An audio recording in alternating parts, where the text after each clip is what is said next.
All right, we are continuing to follow that breaking news coming out of downtown New Orleans, where we know at least 10 people are dead. That's according to police after a vehicle plowed through a group of folks. Of course, we know that a crowded area, especially New Year's Eve. Leah McNeil, she is live on scene, continuing our team coverage with the very latest. Leah. Hey there, guys. Yeah, I'm just off the intersection of Canal and Bourbon, where this all unfolded further into the French Quarter at Bourbon and Iberville. You still see a major police presence out here on scene. We've seen police on the mounted units, state police, of course, dozens and dozens of NOPD officers out here. We also see the parish coroner out here, so obviously we're dealing with quite a few fatalities out here. But I have been out here speaking to some witnesses, people who heard and saw what happened here earlier this morning, just a few hours ago. One woman told me earlier that she was just merely feet away from where that car initially plowed into the crowd. And now I'm joined by another man right here. We're not going to put him on camera this morning, but I do want you to hear kind of what he saw and what he went through, because he actually left his hotel, went down on the ground to actually help those people who were shot and injured. So first things first, sir, go ahead and tell me what exactly happened this morning. You said about an hour and a half ago. Yeah, so it was about a little bit before 3:20 this morning. We heard loud banging sounds coming up. We're in our room just pretty much closing down for the evening at the end of all the events and everything. And when we looked out the window, we noticed there was a lot of bodies laying on the ground. Truck was speeding away. Immediately ran downstairs to see if there was some people that can help out. And unfortunately, some people did perish during that event. There were some people we put into the hotel for assistance, and it was just, the scene was just horrific. Cops are doing a really good job, EMTs trying to help whoever they can at the time. But then maybe about 35, 40 minutes afterwards, there was a bomb scare alert that was sent out. And the hotel was there, and at that point evacuated, and they started pushing everybody away from the hotel around the back end of the hotel on the opposite side of Bourbon Street. So you said that bomb threat came in after the shooting had happened, Yeah, right? Maybe about 30 minutes afterwards. Tell me what was going through your mind, 'cause I know you said you are a medic, so you were able to help out people. What was going through your mind when you were seeing all this unfold? Well, one, being a Marine Corps vet, it felt like, back in Iraq again.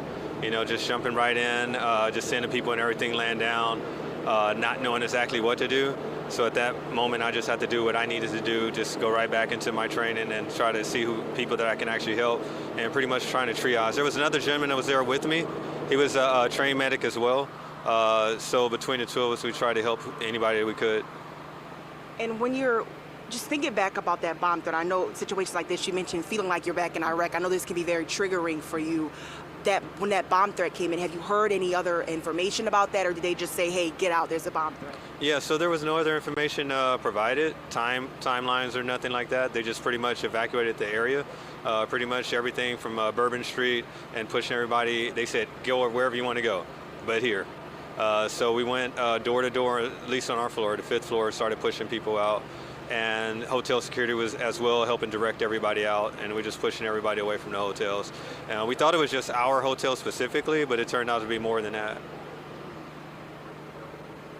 I appreciate you for taking the time to kind of walk me through what you saw. I know this is a lot, and it's not easy to talk about, especially when you're just ringing in a new year, trying to new beginnings. He is getting ready to finish his PhD, so it's crazy to finish your year, or start your year, I should say, start the ending chapter of that journey. So thank you for taking the time to chat with us. But again, guys, you just hear just how massive and expansive this crime scene really is. I mean, all the way up and down Canal, we see dozens and dozens of police officers, of course, EMS units, the coroner's office is here, and also, as you just heard this witness describe, helping people who were shot, laying on the ground. Ultimately, as you heard, some of those people just didn't make it as that car plowed through the crowd. Right now, we're waiting to learn more information from NOPD about, where that person is. Did they get a suspect? Are there multiple suspects? But again, we'll continue to stay on top of this and bring you more, and of course hear from more witnesses about what happened here. Very strong reporting there, Leah. We do thank you for that. And speaking to that gentleman, he said that his hotel, he could see from his window the street. He heard the boom, and then he saw a lot of people on the ground. Did he specify the hotel in which he's staying? Yes, he was at the Royal Sonesta, which is right on Bourbon Street. I've seen some of the pictures and the videos that he was able to see, and it's not something that anyone should see.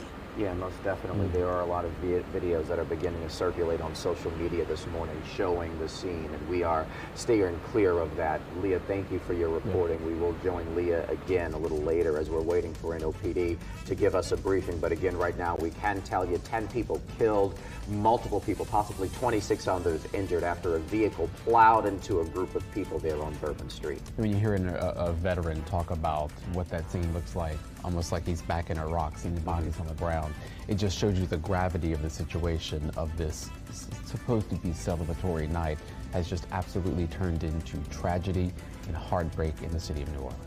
We are going to continue to stay on top of this story. Quick break. We're back with the very latest.